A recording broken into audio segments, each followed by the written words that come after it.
The Battle of Ulm, fought in 1805, stands as a testament to Napoleon Bonaparte's brilliance in military strategy, a victory that showcased not just brute force, but a deep understanding of tactics that few could match. The crushing defeat of the Austrian army under General Karl Mack didn't come through sheer might alone. It was a victory crafted from deception, speed, and precision that left the world stunned. As the French forces swept through Europe, Napoleon's ability to trap and outmaneuver an enemy that once appeared invincible solidified his reputation as a master of war. Ulm would not only signal the demise of the Austrian resistance, but it would also pave the way for the French domination of Vienna and a series of cascading victories that would alter the balance of power in Europe. But how exactly did Napoleon pull off this unprecedented victory? The year 1805 marked a significant escalation in the Napoleonic Wars. Austria, aligned with Russia, Great Britain and Sweden, formed the Third Coalition, determined to put an end to Napoleon's growing influence across Europe. Emperor Francis II of Austria hoped to deal a decisive blow to the French by launching an invasion of Bavaria. General Karl Mack von Leiberich, tasked with leading the Austrian forces, believed that speed and aggression would secure a quick victory. But as Mack and his forces marched into Bavaria, Napoleon was already several steps ahead. Napoleon knew that he needed to neutralize the Austrian threat quickly before the Russians could join forces with them. The French Grande Armée, a highly disciplined and well-organized force of nearly 210,000 men, was spread out across Europe. But Napoleon had a vision for how they could be brought together in a lightning-fast maneuver. He did something that few generals at the time dared to attempt. He divided his army into corps, each capable of operating independently, yet with the ability to converge rapidly when needed. This strategic innovation gave Napoleon unparalleled flexibility. As the Austrians advanced into Bavaria, Napoleon launched what would become known as his strategic envelopment.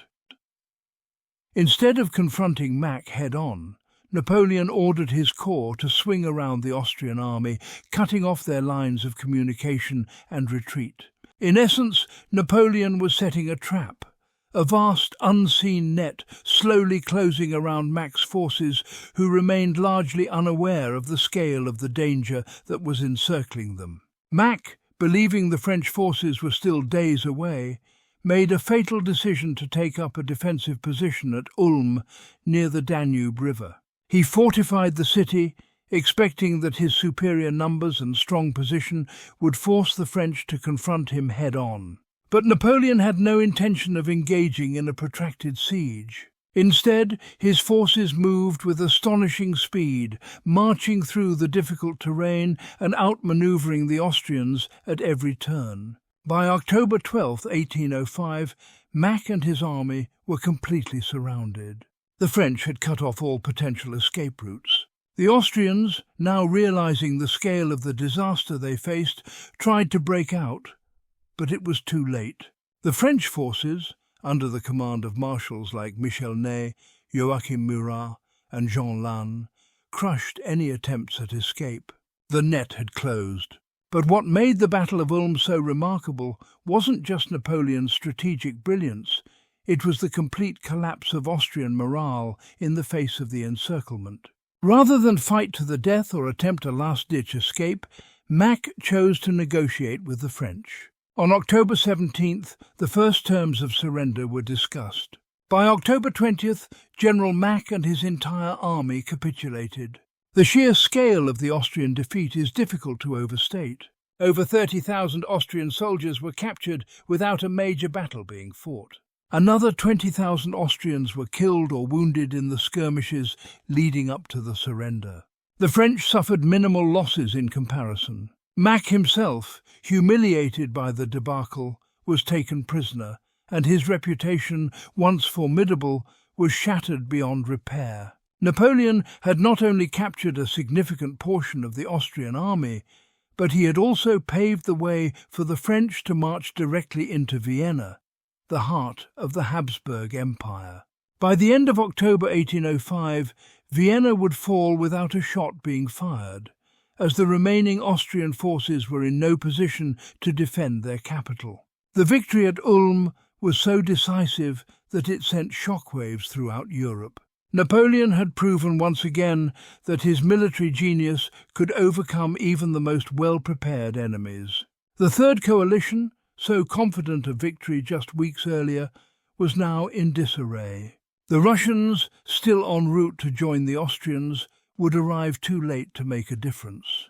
Their forces would go on to fight the French in the infamous Battle of Austerlitz later that year, but the campaign's outcome had already been shaped by the stunning events at Ulm.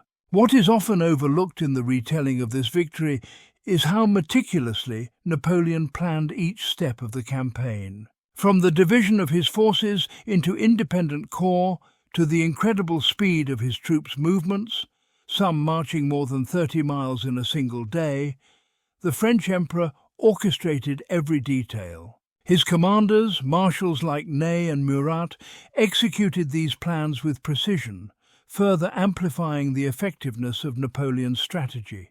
The speed and surprise of the French movements were key. Mack and the Austrian High Command simply couldn't believe that Napoleon would be able to move his army so quickly across Europe.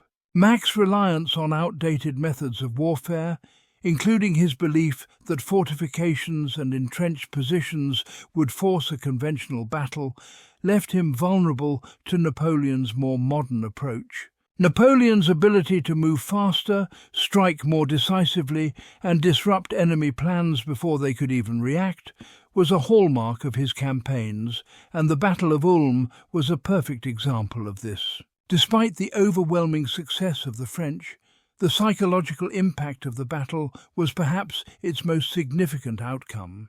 The French soldiers, buoyed by the ease of their victory, gained even more confidence in their leader, believing they were unstoppable under Napoleon's command. The Austrian troops, on the other hand, were demoralized. Many Austrian soldiers, having been captured or killed, would no longer be available for future battles.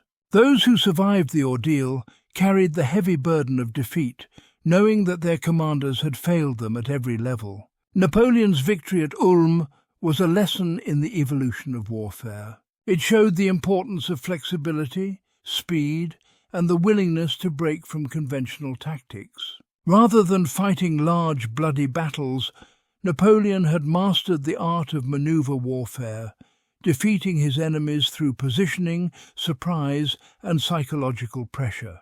The Austrian army, one of the most formidable in Europe at the time, crumbled not because of poor fighting ability, but because it was simply outthought and outmaneuvered by one of the greatest military minds in history. In the aftermath of Ulm, Napoleon solidified his control over Central Europe. Vienna fell without resistance, and the French continued to press their advantage in the weeks that followed. Though the Russians and Austrians would attempt to regroup, their confidence was shattered. The balance of power in Europe was rapidly shifting, and Napoleon's star was rising ever higher. The victory at Ulm wasn't just a military triumph, it was a strategic masterpiece that would be studied for generations to come. In the annals of military history, the Battle of Ulm stands as a defining moment in Napoleon's career. It was a victory that demonstrated his unparalleled ability to think several moves ahead, to anticipate his enemy's actions, and to execute a plan with flawless precision. The Austrians, for all their preparation and numerical superiority, never stood a chance once Napoleon set his sights on them. And as history would show, this was just the beginning of a long line of victories that would cement Napoleon's legacy as one of the greatest military leaders of all time.